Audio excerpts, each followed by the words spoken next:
In today's show, we have news about Disneyland removing park hopping rule, black black tap coming to Disney Springs, and so much more on today's Disney Parks podcast. Welcome to the Disney Parks Podcast, your Disney infotainment podcast. Keep your hands, arms, feet, and legs inside the podcast at all times, and get ready for the Disney Parks Podcast. Ooh, welcome. Hello. Actually, we'll just leave it on this. Welcome. Mr. James, did you do anything Disney this weekend? Mr. Tony, I actually did for once. I went to Epcot on Sunday. What is Epcot? Tell us all about this magical land. It's this wonderful place where there was a lot of art Yeah, like now. a festival of it? Until it ended yesterday. Yep. It is done. It's done. Yes, it is. On to the next. I was there. I Go ahead. Oh, I said I had a little lunch over there at Via Napoli as well. That was Good. yummy. And Yeah. also went to the Magic Kingdom because someone needed photos. Anyways, Somebody on to the next. needed photos. One of the I'll show. Do they have this? Yeah. So they have they don't like Flower and Garden Food and Wine has like bands or groups or whoever, come and play. This for festival is Disney on Broadway concert series. And each night, typically 2 Broadway people, like these fine folks, will come and do Disney Broadway songs. So they're people that have, played various parts on Broadway, like The Little Mermaid or Aladdin or Tarzan. And then here's more of them. And then the final night over here, right over, no, wrong page, over this page, there's 4 that came. It was Ashley Brown, who was the originally the Mary Poppins, Ainsley Mayhem, she was in Beauty and the Beast, Susan Egan, also Beauty and the Beast, and James Monroe Englehart. Ainsley Mayhem was from Aladdin. Susan Egan was Beauty and the Beast, and James Monroe was from Aladdin. He was the genie. And then we had a guest on top of that, a 5th person, who is currently Belle on the touring version of Oh, wow. Beauty and the Beast. So we had 5 of them. That was a little extra surprise for us. Oh, nice. Yeah, it was a lot of fun. They did a fantastic job. They didn't just do songs at random. It was specifically celebrating Beauty and the Beast because that was the original first Broadway show that Disney produced. It was done by Michael Eisner, who was the CEO at the time, and Ron Logan, who was the vice president of entertainment at the time. I've heard Ron talk about it. We had Ron on the show.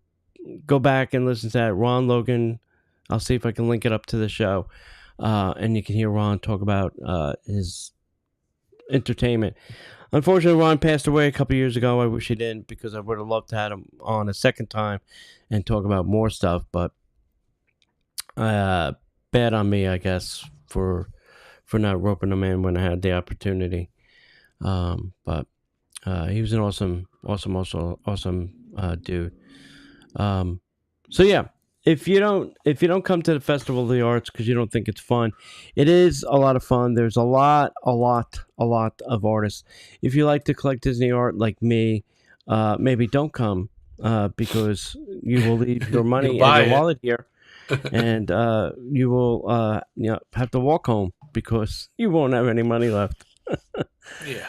Well, luckily for me, yeah, I didn't have anything that I wanted this year, so no, there were things I wanted. I just walked past. I said, "Oh, that really looks nice." Okay, thanks. Keep on going. Move. Move forward. Keep on moving. Look from a forward. distance and walk away. Yeah. But it is nice. I know a lot of the artists. Stop by and say hello to them. So, which is also nice.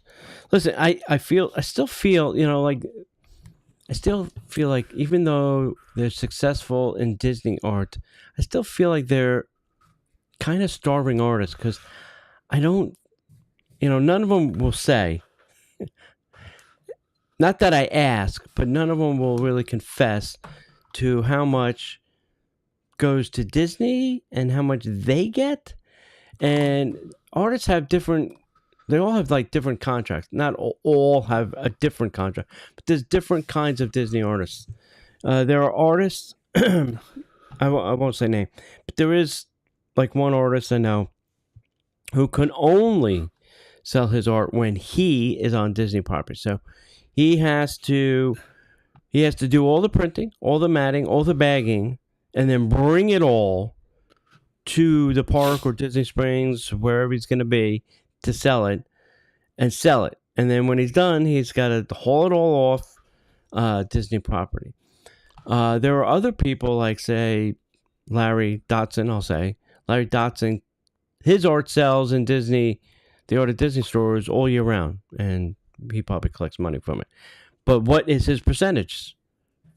I feel like that... Nobody knows. Yeah, nobody knows, and I don't feel like Disney is generous. I feel Disney is cheap, and it's probably something like a 70-30 split. Disney gets 70 and he gets 30.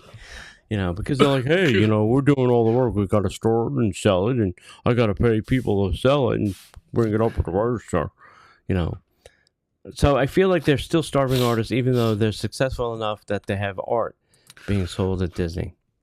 So that's why I like, going out and supporting them when they are out and about and around. So anyway,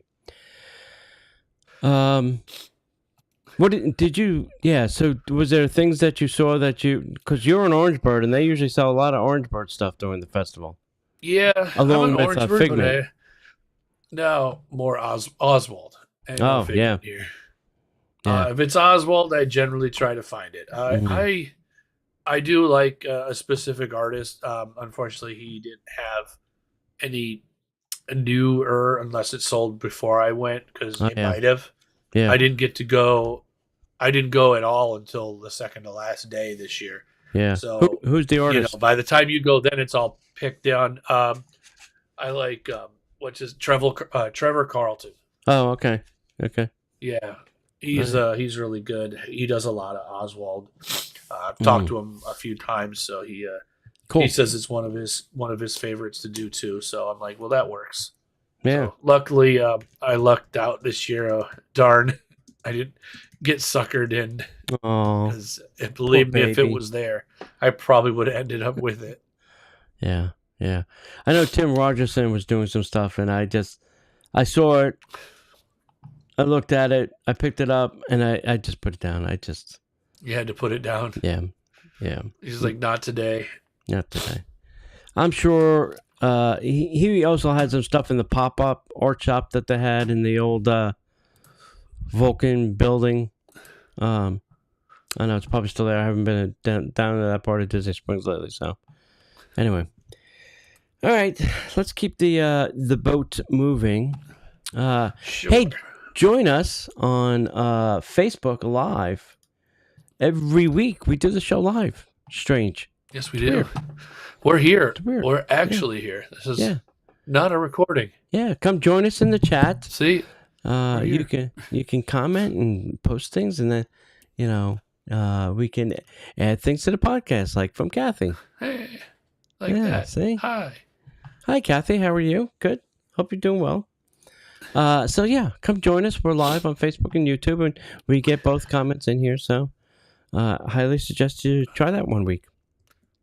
Yeah. And our show is sponsored by our friends at Stitch in Time. Lots of good, fun Disney shirts. If you're looking for something vintage, something cool to wear to the park, like, oh, you're a Tom Sawyer Island person and they just ripped it out of the park and now you have nothing. Well, we have a shirt for you. Oh, you loved Splash Mountain and now it's Tiana's. Well, I have a shirt for you. Oh, Spectrum Magic was your favorite. I have a shirt for you.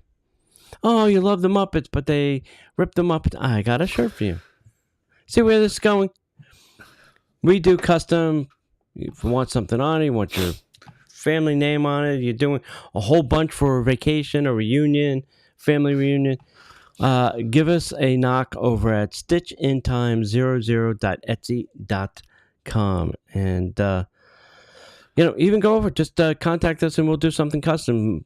Bridal parties, family vacation, your business, travel agent, whatever. So, stitchintime00.etsy.com. Ding. Ding dong. All right, you ready for the news? And now, Disney Parks Podcast News.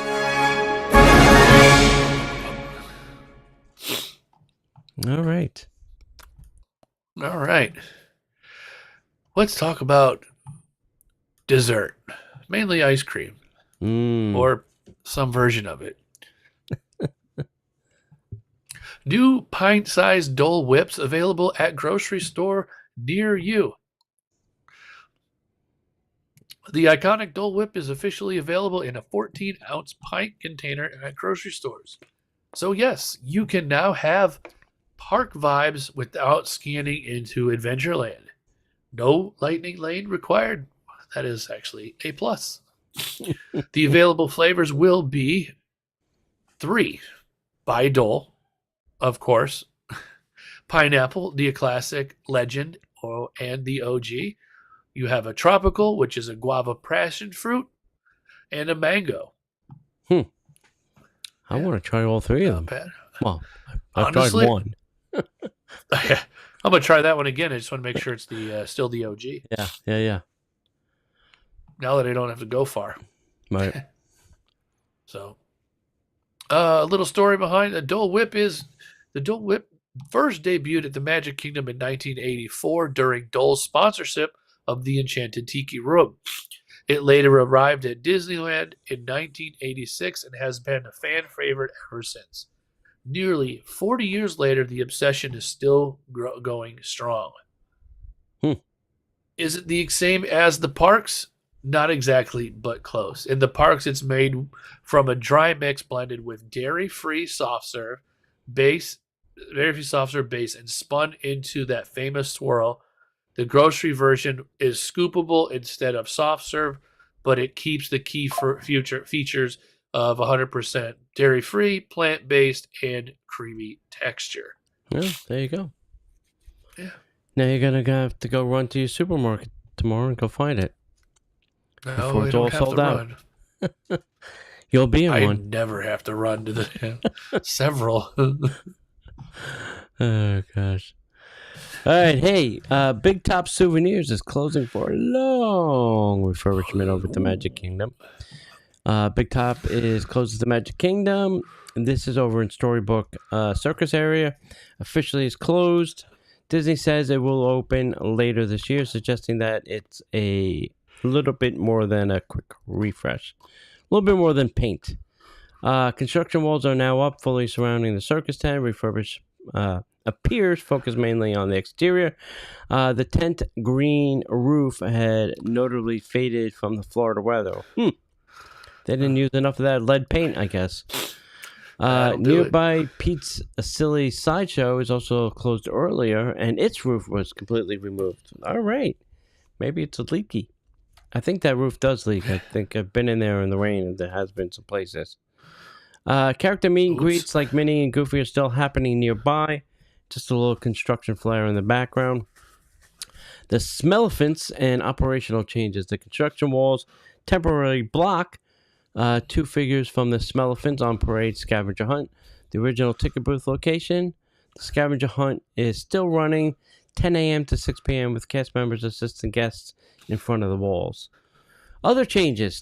Fuel rod and custom ID machines have moved to Pete's Silly Sideshow. Press Penny machine was relocated to the railroad station. Merchandise and sweets are still available elsewhere in the park, like Main Street Confectionery. So, if you run out of treats by the time you get to the back of the park, you're out of luck.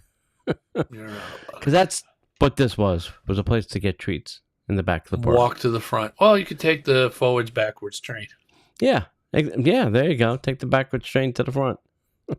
Yep, and then go forwards again. That's still the weirdest thing. That's just going. Yes.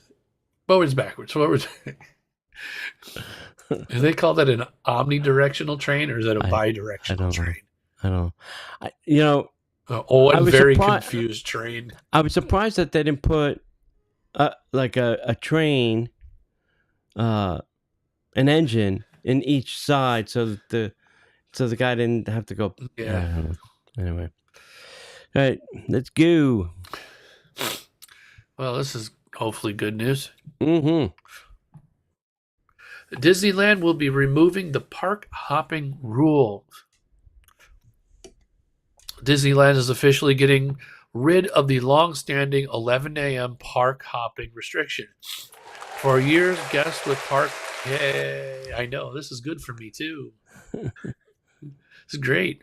Yeah. For years, guests with park hopper tickets or Magic Key passes had to wait until 11 a.m. to switch parks. That rule is now being retired. What is changing? Once you scan into your first park, reserved park, you can hop to the second park at any time. No more waiting till 11, no reservation needed for the second park as of now. Hopping is still subject to capacity, park hours, and special events. In other words, scan in and you're free to go. When this starts is going to be February 19th, 2026, so it has already started, and an official launch date has yet to be announced, but is expected soon. All right. So Cool. it has not been done yet, but it looks like it's coming. Maybe it'll get done by the time you get there. I hope so. That would be nice. Yeah. Be a dream come true. But it's such a weird. I mean, all right. So you had to go to the park you first signed up for. But if park open was 9, what are we talking? 2 hours? You had to wait 2 hours, and then you could switch. I didn't. Just That's like pointless. yeah. Just leave it open. Yeah, it's just a weird rule. Weird. Anyway, Disney does some strange things. All right. Hey, new permits have been filed for several Frontier food locations. So new permits have been filed over at the Magic Kingdom for Big Al's, Westward Ho, and Frontierland Churro Wagon. These filings suggest that work could be coming and possibly demolition to make the more cars theme for the new Piston Peak area that's coming. What the permits, churros. Yeah, what the permits say as well, filed as notice of commencement. Contractor listed is none other than Disney's Buena Vista Construction Company. The scoop includes labor and materials and electrical work. While this doesn't officially confirm closures, the timing is strongly connects to the continued development of Frontierland expansion. So why does this matter? Well, Big Al's is a quirky merch shop. Weston Ho had quick bites, also a popular breakfast sandwich. Churros. Well, churros are churros. You always need a churro.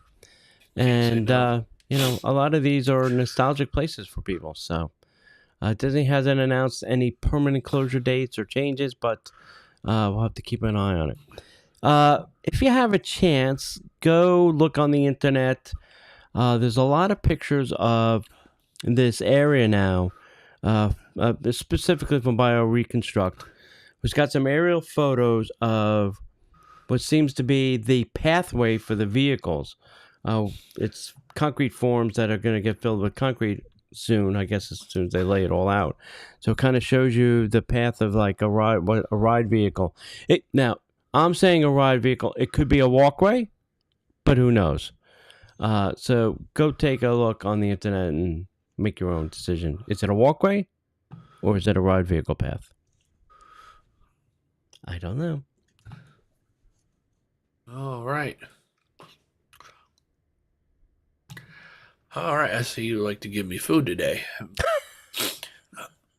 And that's fine. I am okay with this.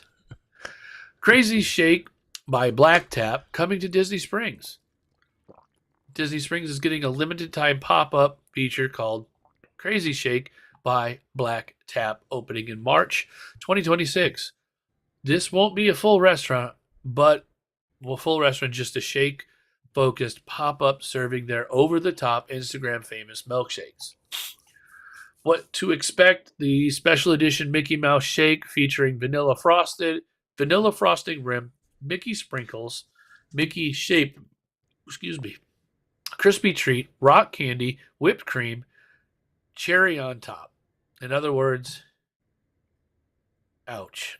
No, subtlety has left the building. For all you people with a dairy restriction, the answer is no. Or caloric intake restriction. Yeah, that too. Or sugar intake restriction. It probably comes with its own stint. Or bring your insulin pen. A cardiologist is on standby. Yeah, standby. He's actually there in the building. Yeah.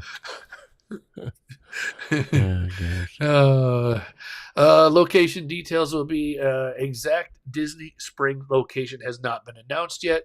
The pop-up will be available for a limited time.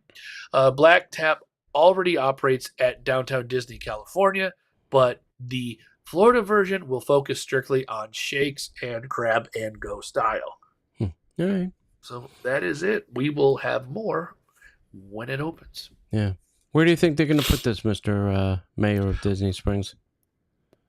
Where's a good there's location a lot of for this? open. I know there's a lot of spaces right now. So there's a lot of space. So if they want to do grab and go, they're not. See, they got the old Levi building. Mm-hmm. You could just set up some portable milkshake machines in there and stuff. You don't need to do a complete installation since it's not going to stay forever. They've also used, I don't know if they can anymore, but remember they put a pop-up over there where the old NBA used to be at one point in time in the gift shop. But I bet you that's not availability anymore. Oh. So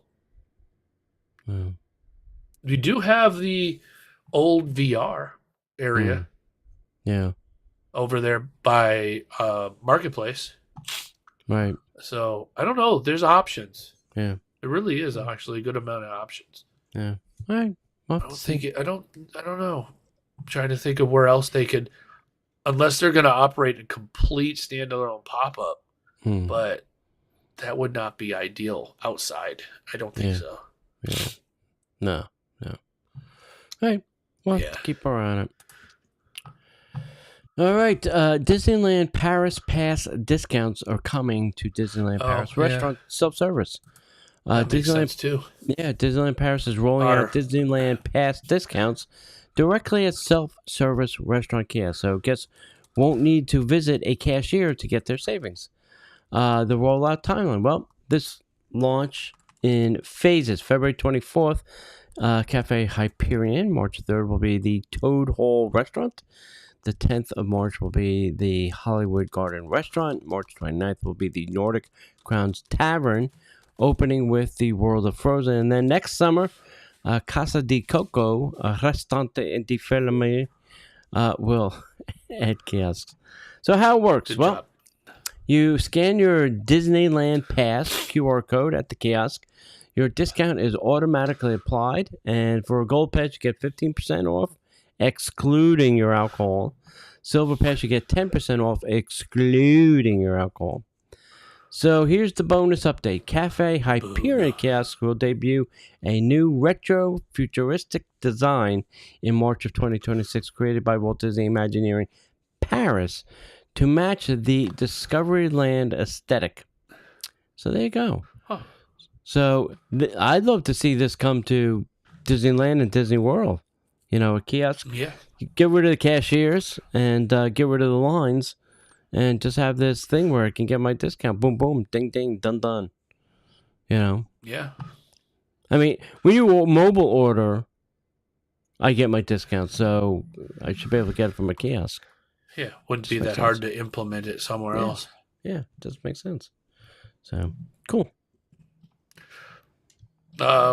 What I didn't think of, and to go with the Black Tap, one of our fine patrons, and I mean fine patrons, did actually suggest sprinkles.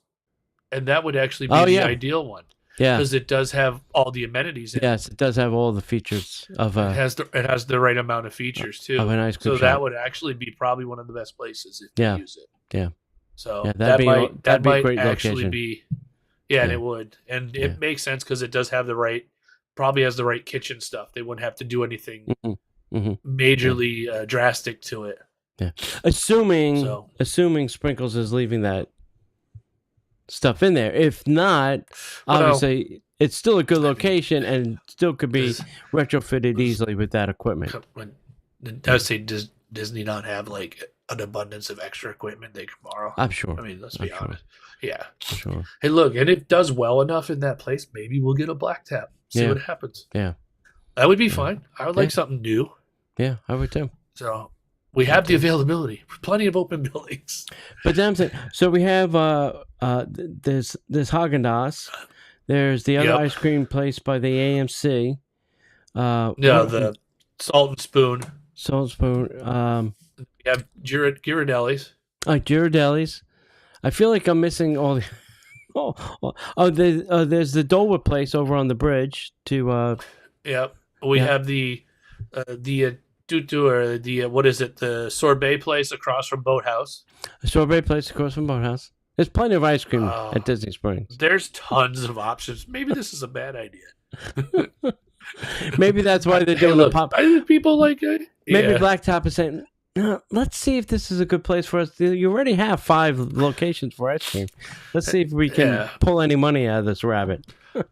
Doesn't that one on the bridge too, across from Rainforest Cafe? Don't they Mhm. do ice cream too?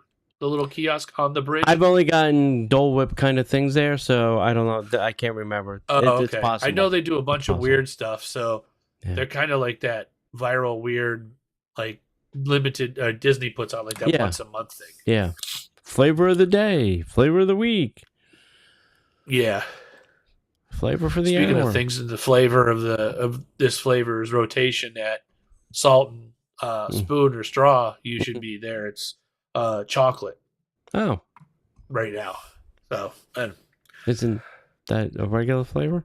Chocolate? it's all different kinds of chocolate. Chocolate? Oh. I don't know. Alright. I didn't read it. I'm not a chocolate fan, but I know you are. Oh. So All right. have at it. Let me I'll know be there in a couple if weeks you go. for hoppers. Yeah, okay. Oh, that's true. Yeah. All right. Let's see. Disneyland removes food mobile ordering from restaurant locations. There you go. There it is. The Golden Horseshoe at Disneyland no longer offers mobile ordering through the Disneyland app. Guests who previously ordered ahead and picked up during a return window will now need to order in person at the counter. Disney hasn't provided a reason for the change. Also, nearby shift Stage Door Cafe located next door is now reportedly mobile order only. The Golden Horseshoe serves the full kitchen's full Stage Door Cafe menu inside, so guests can still order those items just by waiting in line. Larger parts of this rollback, this move follows other recent reductions in app-based services across the resort. Mobile merchandising checkout removed at Emporium at Main Street, USA. Elias and Company at Disney California Adventure. Mobile ordering has been removed from several candy shop locations, and Disney has been heavily app focused for years, so this recent scaling back stands out. So that's that. Yeah. So as I make can sure see you the check with the app. merchandise thing because, a lot of the retailers, like Walmart, Target, Publix, all those places, have been, Saturated. are scaling that back. So here's an interesting thing. There's a guy I follow on the internet. You may know him. His name is Jeff Ross, and he does a lot of consumer reporting. Yeah. And Walmart, this is what they do. There's something called skip scanning, where you scan every other item during your Yep. self-checkout. Save your bill. And what they do is they track that. So there's cameras. There's cameras in front of you. There's a camera above you. There's 17 cameras in the parking lot. And they capture all that data and they save it. And they put it aside. And they calculate how much you stole. And if it's $200-$300, they let you go. And you walk out the store and you think you've gotten away with it. But what you don't know is they're collecting all that. And To then build a case on you. not to build a case, but once you get enough stolen, so it's a felony theft, It's a felony. Yep. like 1,200 or 1,500, whatever your state is or your jurisdiction, then they will arrest you. Arrest you. Yep. So maybe some of these mobile merchandise people are, stealing stuff, putting it in a bag or whatever, and walking out of the store saying, "Oh no, I mobile ordered and I'll pay for it." Whatever. Remember when self-checkout first rolled out again? And Yeah. you saw those videos of people putting a different price tag over the Yeah. other over ones, the dollar like one the over clearance ones. Yeah. Yeah. It's all captured, kids. You can't get It's away not- with it. Yeah. You can try. Yeah. They'll let you go, but Yeah. you will get put back in. the Oh yeah, system. you will be handcuffed one day. So Yeah. right. Unless you want a new pair of bracelets that don't come from the jewelers. exactly. Yep. All Oh, right. Here comes Tony's demise. Yeah. So this is an interesting story. So if you haven't been to the Four Seasons is a luxury resort on Disney property. It sits right next to Fort Wilderness. You probably passed this building and didn't know what the hell it was. Well, this is the Four Seasons Hotel. Have some of the best Italian food on property. No, I take that back. It has the best Italian food on Disney property. And they have an awesome steakhouse, Spanish steakhouse, which won 2 Michelin stars, 2, more than Disney. But this resort recently has been sold. Part of a $1.1 billion deal, which also included the Four Seasons property in Wyoming. So this and a property in Wyoming were $1.1 billion. Now, this deal does not include anything to do with Golden Oak and nothing to do with their residents and nothing to do with the Four Seasons condos that they just built right next to this hotel. It's just the hotel building. Just the building itself. Yes. Yeah. So the sale was confirmed by Host Hotels and Resorts, which previously owned both resorts. However, and I didn't even know it was sold years ago. The specific price for the Orlando property wasn't disclosed. The new owner hasn't been identified, and local property records have not yet been updated. According to Host CEO, the transaction is part of a broader investment strategy shift. Host originally bought the Orlando Resort in 2021 for $610 million. So they doubled their money. They purchased the Wyoming property in 2002 for $315 million. And reportedly made about $175 million in profit from this combined sale. That's not bad. That's a good day, my friends. And I just told you all the things that are included. So what was included in this resort? So it opened in 2014. It's 444 rooms, one of the most upscale stays at Walt Disney. Has an 18-hole golf course, tennis courts, 5-acre water park, Michelin star, restaurant, Kappa, firework view rooms. You can see fireworks from their rooms. Complimentary theme park transportation, some of the best on property. It's also been a financial powerhouse with an average nightly rate exceeding $1,200 in 2025. And over a 65% occupancy rate. So those are all groovy things about the hotel. But I spoke to some of my friends that work there, and they don't know who the owner is at this time as well. All they know is they're still getting paid, but they don't know who their That's all that matters. boss is yet. They said something will pop soon, and they'll, I said, all right, well, let me know, because I'm interested for your safety. Yep. And my food. and my Italian favorite restaurant on property. So, we'll know.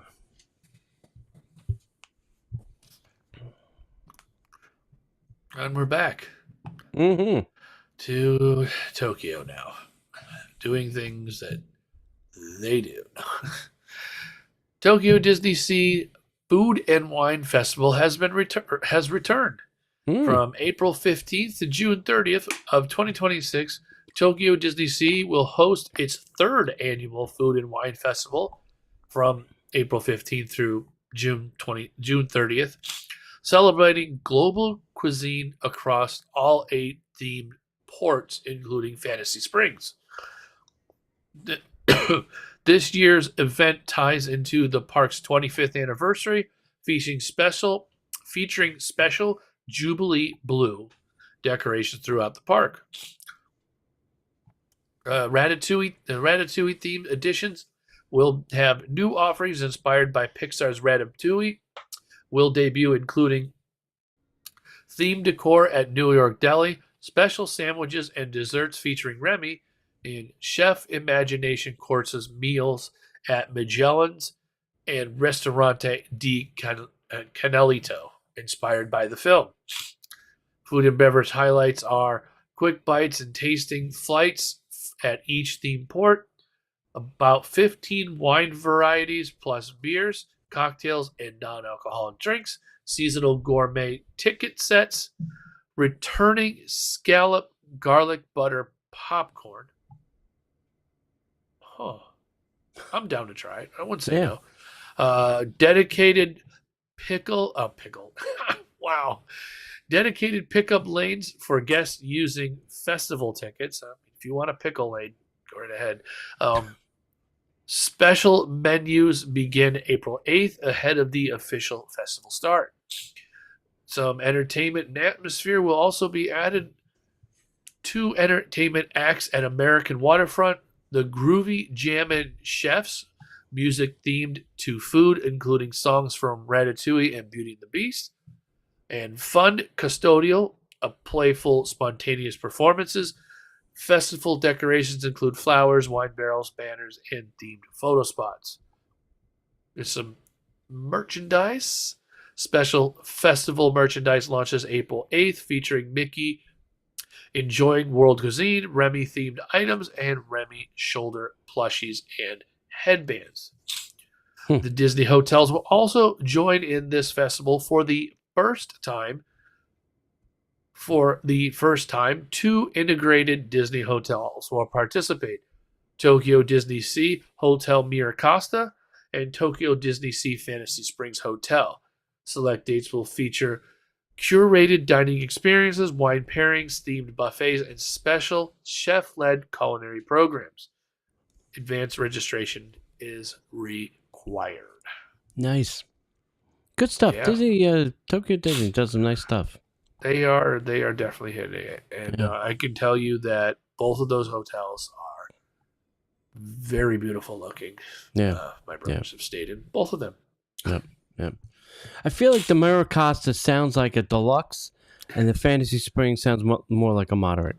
I'm just guessing. I don't know. Miracosta is the deluxe. It is the better one. It's the higher one. Yeah. It just sounds it. Yeah.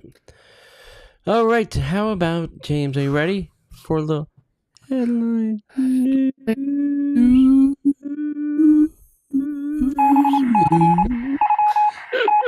And now, the headline news. All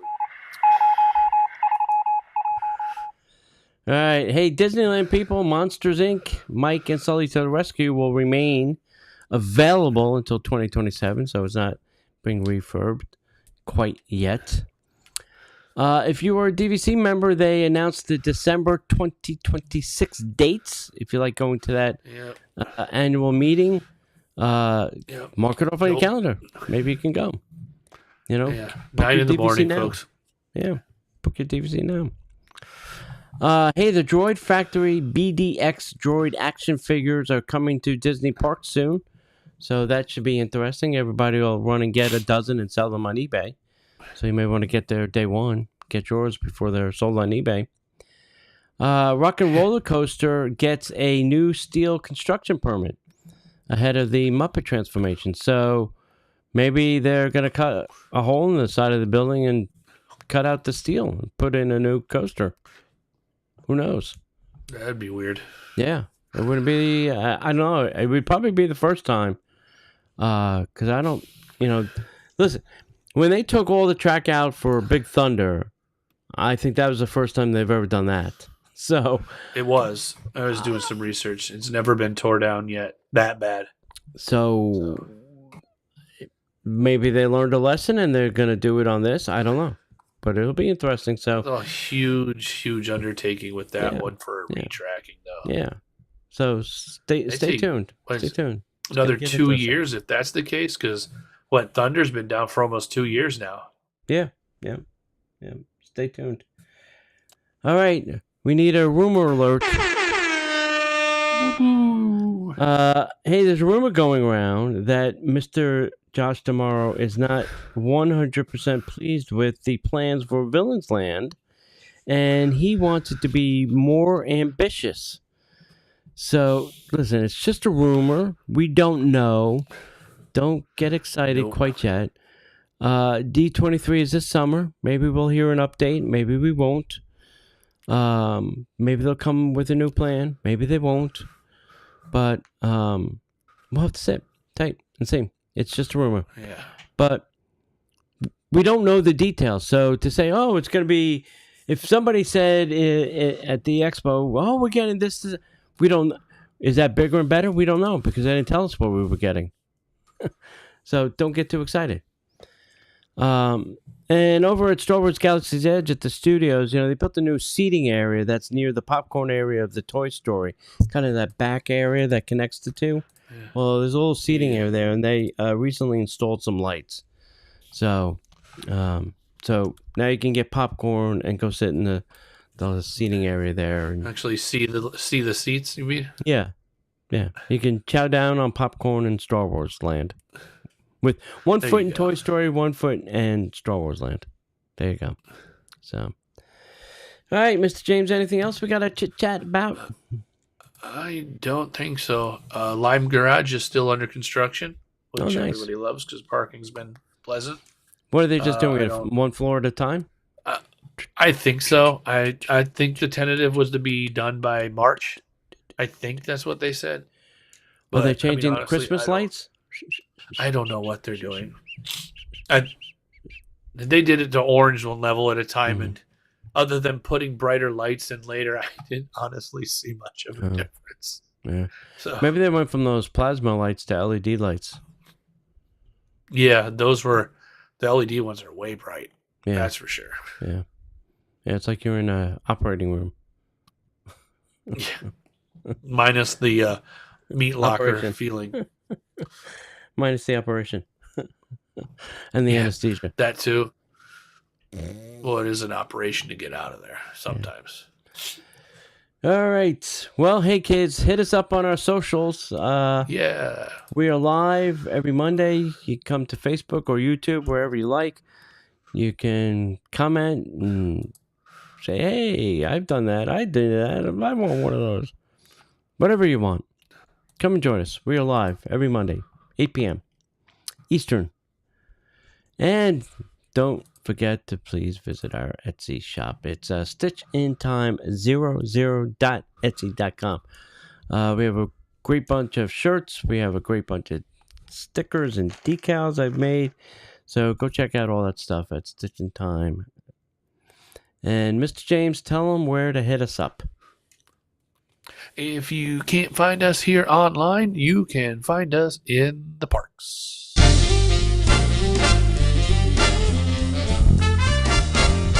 The Disney Parks podcast is not affiliated with the Walt Disney Company. All Disney parks, attractions, lands, shows, event names, etc. are registered trademarks of the Walt Disney Company.